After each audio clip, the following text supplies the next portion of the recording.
I like to look at women. This is one of the reasons why I became a doctor. As a priest, my contact is necessarily limited. I like to look at women. They undress before me with a shyness I find touching. I try to keep my hands warm. I am compassionate. I do care. If a woman is particularly young or particularly beautiful, I treat her as softly as I know how.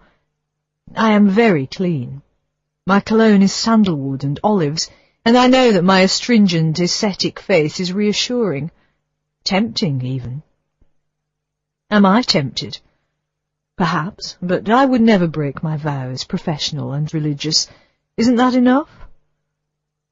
When a woman chooses me above my numerous atheist colleagues, we have an understanding straight away.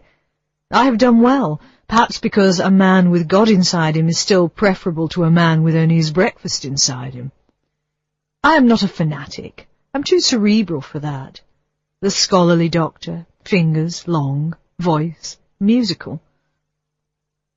I remember my first consultation. The patient and I were the same age, 31. She was nervous. I was calm. She was afraid. I was confident. I asked her to undress behind the thin white screen that did not quite reach the floor. I watched her slip off her shoes, lift each foot and take off her stockings. Her feet were bare then, broad, strong feet, slim ankles. Her legs were shaved. I turned to look out of the window. "I'm ready," she said. "Then won't you come here?" And out she came in the silly paper robe we used to supply in those days. I was the first to offer my patients a full silk dressing gown, dense raw silk, with my initials embroidered on the pocket. I know that women appreciate small courtesies. "Would you prefer the nurse to be present while I examine you?" "No, of course not. They rarely do. Another pair of prying eyes, another intrusive presence on a body too much intruded upon. And I am told that women hate to be stared at by other women."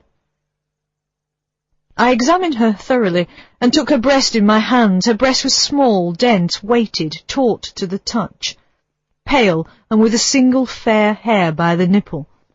I ran my clean, inquisitive fingers over her. She was trembling. I would have been glad to have trembled too. Suddenly I was afraid of her iris beauty like a tightened bow. I had my thumb on her nipple. I smiled. "There's nothing to worry about. Go and get dressed." She looked at me.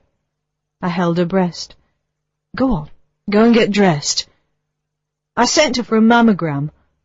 In those days we screened women for what we still call their own good. We made them feel irresponsible if they refused. The good doctor, the difficult patient.